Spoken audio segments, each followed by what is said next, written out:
तो दिल्ली के हौजरानी इलाके में एक होटल बन गया लाक्षागृह और जिसमें 21 लोगों की जलकर मौत हो गई।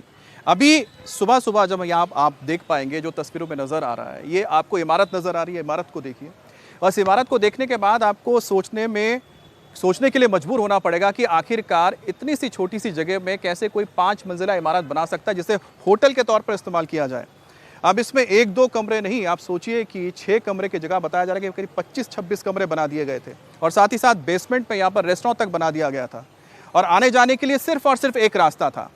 अब देखिए, सुनने में तो ऐसा लगता है ठीक है भाई, इमारत बना दी है, इसमें 26 कमरे बना दिए हैं, आने जाने का एक रास्ता है, लेकिन आपको ये सोचना पड़ेगा कि जिस जगह पे बनाया गया है, क्या वहाँ से एक वक्त में अगर हर कमरे में लोग रह रहे हैं और एक एक कमरे में 2-2 लोग भी हैं, क्या एक साथ बाहर निकल सकते हैं?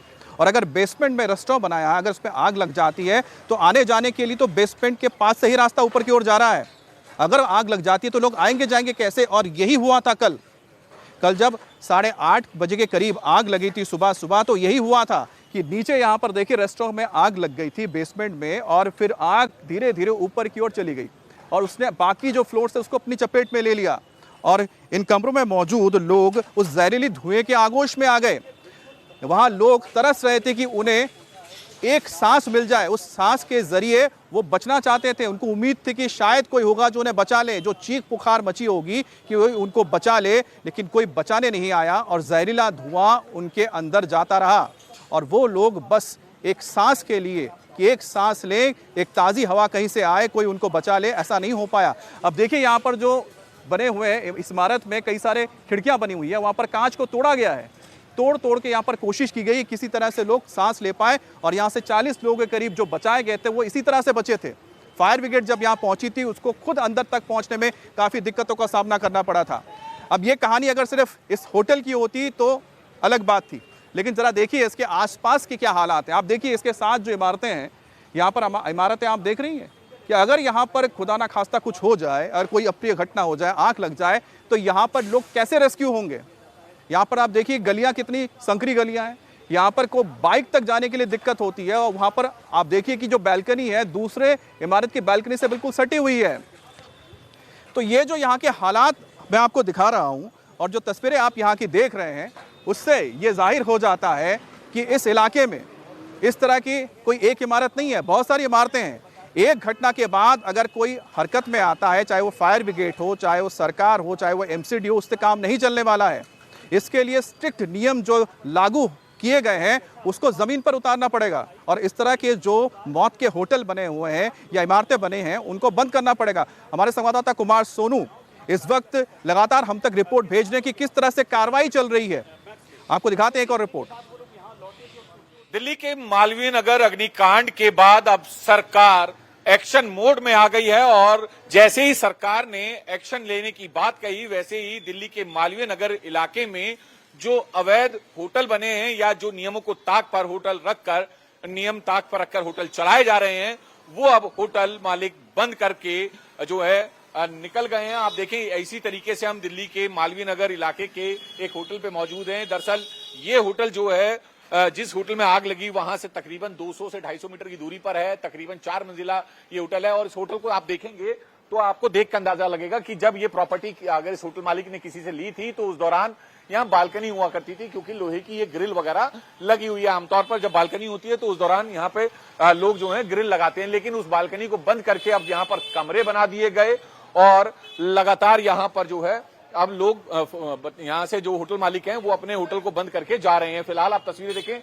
ये जो लोहे की पूरी ग्रिल लगी हुई है, इस पर जो है होटल का बोर्ड भी लगा हुआ था। सीलिंग की कार्रवाई से बचने के लिए, विभाग की कार्रवाई से बचने के लिए, सरकार की कार्रवाई से बचने के लिए होटल मालिक तमाम अपने अपने होटल से इस तरीके से जो बोर्ड हैं वो हटा रहे हैं। यहाँ पर ये देखें, ये लोहे की जो एंगल लगी हुई है, इस लोहे की एंगल के जरिए पूरे होटल का नाम लिखा हुआ था।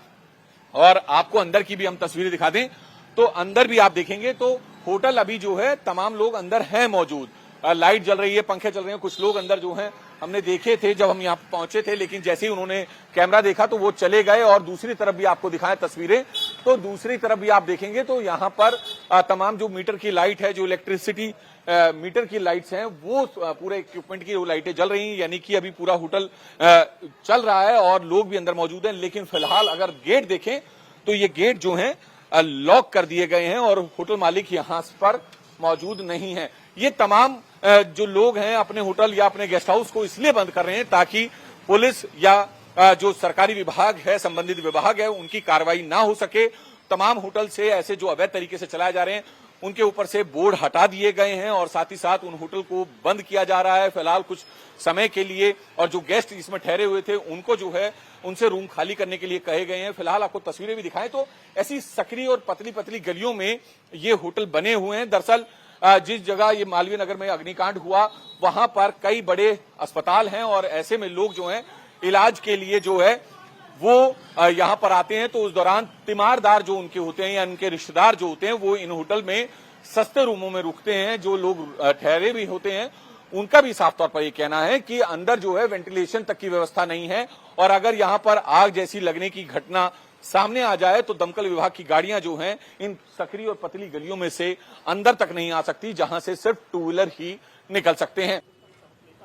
अब ये जो इलाका है तो ये रेजिडेंशियल इलाका, लेकिन इसमें कमर्शियल एक्टिविटी भी चलती है। लेकिन जब आप कमर्शियल एक्टिविटी करते हैं तो कभी आप उन नियमों को भी देखते हैं जो यहाँ पर कमर्शियल एक्टिविटी कर रहे हैं कि उसके लिए अलग से नियम होते हैं, उसके लिए आपको एनओसीज लेनी होती है, परमिशन लेना पड़ता है।